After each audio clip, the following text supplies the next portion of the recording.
गांधी जी की शिष्या और आचार्य भंसाली जी की मानस कन्या परम पूज्य पुष्पाबेन देसाई। यदि हम उनके जीवन को देखें तो एक बहुत ही समर्पित जीवन उन्होंने ग्राम उत्थान में अपना पूरा लगाया है। और यदि उनके किशोरावस्था की बात करें तो हमें आश्चर्य होता है कि जब वे मात्र 16-17 साल की रही होंगी, उस वक्त वे पढ़ाई कर रही थी, मेडिकल कॉलेज में भी एडमिशन मिल गया था, उनका विवाह भी तय हो गया था। लेकिन उन्होंने इन सब चीजों को नकार दिया। उन्होंने अपने माता पिता को बताया कि वे विवाह करने की इच्छुक नहीं है, क्योंकि उनके तो गिरधर गोपाल, मैं कृष्ण भक्त हूँ और कृष्ण की भक्ति में ही अपने जीवन को बिताते हुए मैं समाज सेवा, देश सेवा में लगकर अपने जीवन को समर्पित करना चाहती हूँ। इसलिए मैं गांधी जी के पास जाऊंगी, वर्धा जाऊंगी और मैं इस तरह से अपने जीवन को सिर्फ और सिर्फ देश और समाज सेवा के लिए लगाऊंगी। और ऐसी दृढ़ इच्छा को लेकर वे गांधी जी के पास पहुंच जाती हैं। गांधी जी उससे समझाते भी हैं पुष्पाबेन को कि तुम अभी बहुत किशोरावस्था में हो, अभी तुम अपने माता पिता के पास जाओ, पढ़ाई पूरी करो। लेकिन वो बोलती है कि नहीं, मुझे तो यहीं पे रहकर कार्य करना है और जहां आप बोलेंगे वहां जाके मैं कार्य करूंगी। लेकिन अब मैं अपने जीवन को सिर्फ देश और समाज सेवा में ही लगाने चाहती हूँ और इसीलिए मैं अपने घर बार को छोड़कर यहाँ आई हूँ। और वहां पर उनकी मुलाकात फिर आचार्य भंसाली जी से भी होती है, जिन्हें वे पिता तुल्य मानते हुए उनके मार्गदर्शन में करती हैं। और इसी बीच देश को स्वतंत्रता भी मिल जाती है। कुछ वर्ष बाद गांधी जी की हत्या हो जाती है। तो उनके जो अनुयायी थे, जो गांधी जी के जो स्वतंत्र साथ कार्य करने वाले स्वतंत्रता सेनानी थे, ऐसे बहुत से जो लोग थे जिन्हें की गांधी जी की ये बात बहुत प्रभावित कर गई थी कि हम सबको ग्राम उत्थान के लिए कार्य करना चाहिए।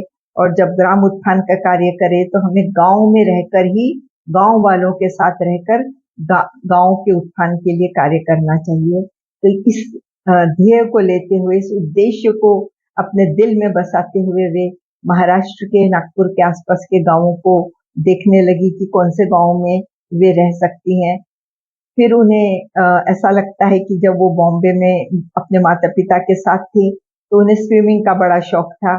तो उन्हें लगता है कि क्यों ना वो टाकली, जो नागपुर से 28 किलोमीटर एक गांव है टाकली, जहाँ की नदी भी है, तो वो नदी में जाके स्विमिंग कर सकेंगी। और उस गांव के उत्थान के लिए भी उन्हें बहुत स्कोप है, क्योंकि वहाँ स्कूल नहीं है, बच्चों के लिए ठीक से खाने पीने की व्यवस्था नहीं है, गरीबी है, लोगों को ठीक से काम धंधे नहीं है। तो वो सोचती हैं कि यहाँ पर मैं बहुत सारा ग्राम उत्थान के कार्य कर सकती हूँ। तो वे भंसाली जी के साथ फिर उस ग्राम के उत्थान कार्य में लग जाती हैं। धीरे धीरे वहां पर उन्होंने खुद के रहने की, भंसाली जी के रहने की व्यवस्था की।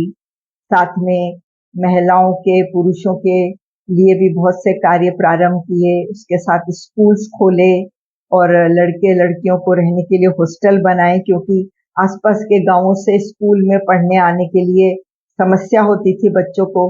तो उन्होंने हॉस्टल बनाए कि जिससे आसपास के गांवों के बच्चे हॉस्टल में रहकर अपनी पढ़ाई कर सकें।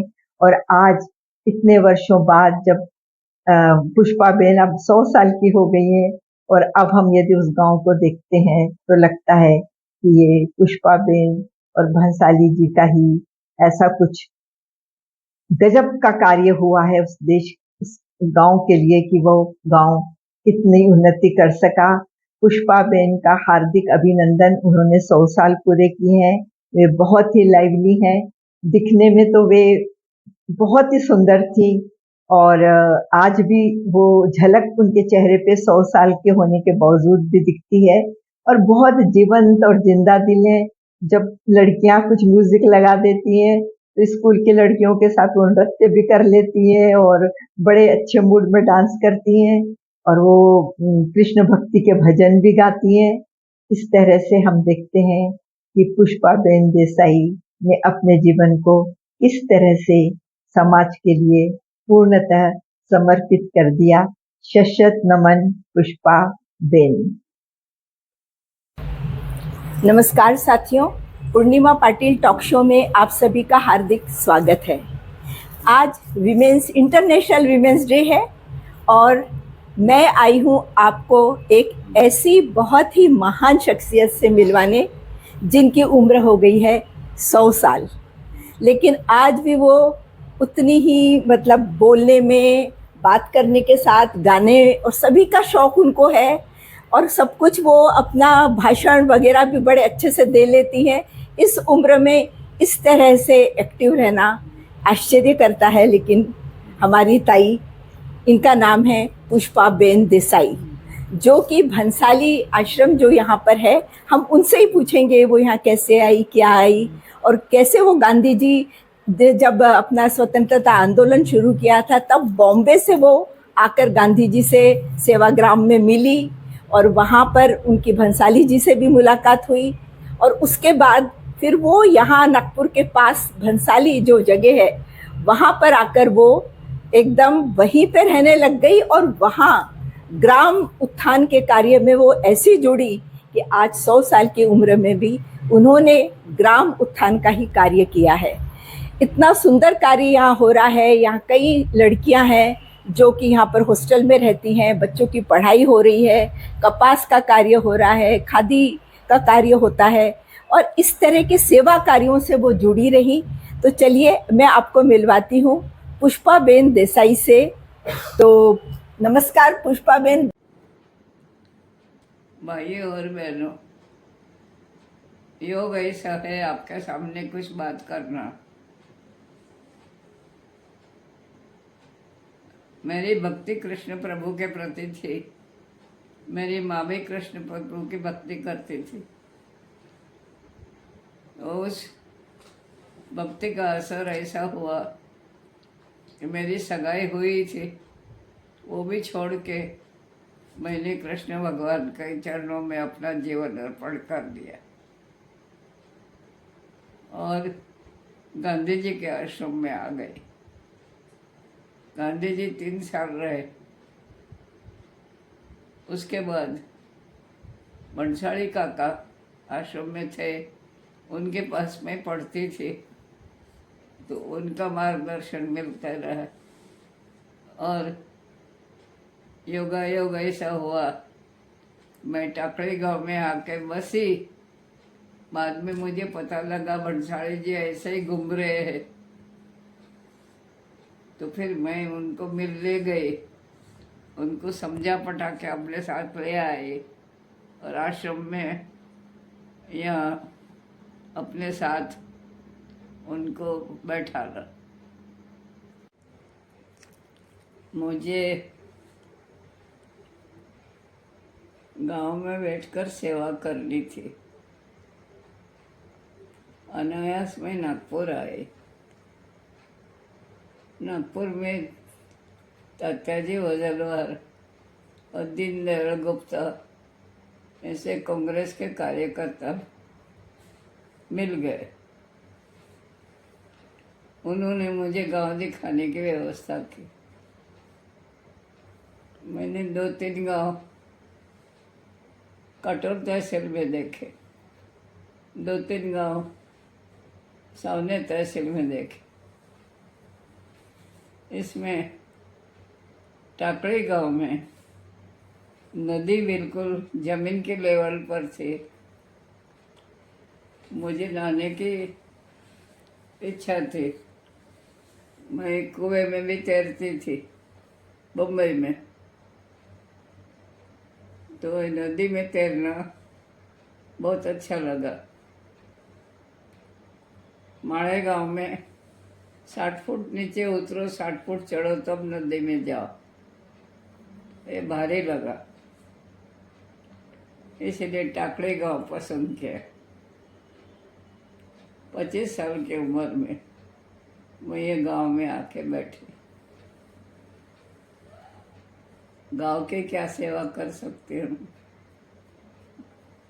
ये करने की कोशिश की, सोचा और पहले बच्चों को पढ़ाना शुरू किया। चरखा चलाना सिखाना शुरू किया। चरखा सिखाने के बाद उनका सूत हुआ तो सूत का गुंडियाँ बना करके नागपुर में खादी ग्रामोद्योग जो संस्था है उसको पहुंचाए। इस तरह से खादी का आना जाना शुरू हुआ। हमने गुंडियाँ पहुंचाना, उन्होंने हमको खादी का कपड़ा देना बच्चों को पहनने के लिए। आए तो अकेली कैसे रहूँगी, तो मेरे को यहाँ के जो पाटन सांगे के भाई लोग थे उन्होंने ओमकार सिंह जी का सहयोग बताया। वही आपके साथ रहेंगे, आपके साथ काम करेंगे। तो ओमकार भाई और मैं दोनों मिलके खाना बनाते थे। मैं रोटी बेलती थी, वो सेकते थे। चक्की पीसना तो दोनों मिल के पीसते थे। कभी वो अकेले पीसते थे, कभी मैं अकेले पीसती थी। वहीं खाना, वहीं सोना, सोने की व्यवस्था वही थी, नहाने धोने की व्यवस्था भी वही थी। लेकिन मैं नदी में जाके नहाती थी। और ऐसे मेरे दिन बीतते चले गए।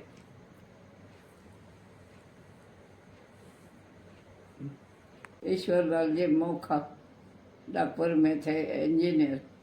उनसे मुलाकात की, उनसे नक्शे लिए, लड़कों का हॉस्टल, लड़कियों का हॉस्टल, शाला का मकान, ये सब नक्शे लिए और काम शुरू किया। ऐसे मकान का काम शुरू होने के बाद 3 साल में सब अच्छा बन गया। बच्चों को रखना शुरू किया।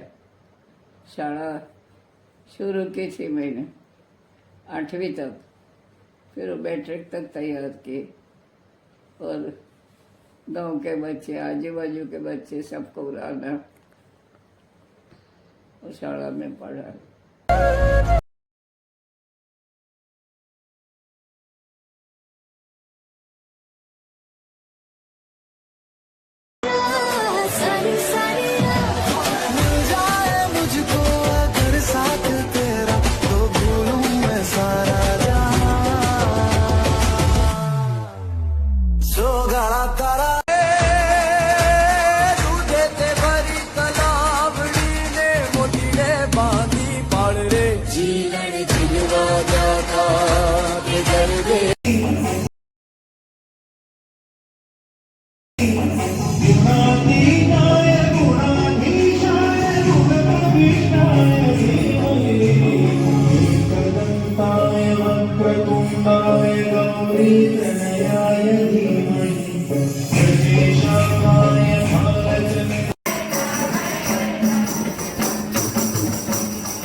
सर्वांना या ठिकाणी आदरणीय माताजी